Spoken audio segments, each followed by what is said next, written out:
Choose the document among those supported by editing features. Click on the Edit button to edit it. Identify documents being edited through the orange icon. Edit the document.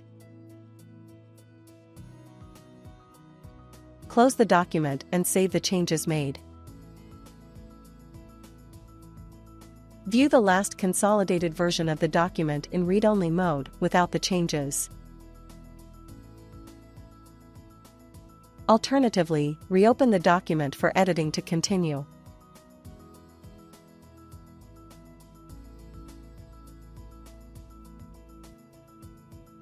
Restore the last consolidated version of the document, deleting the changes made.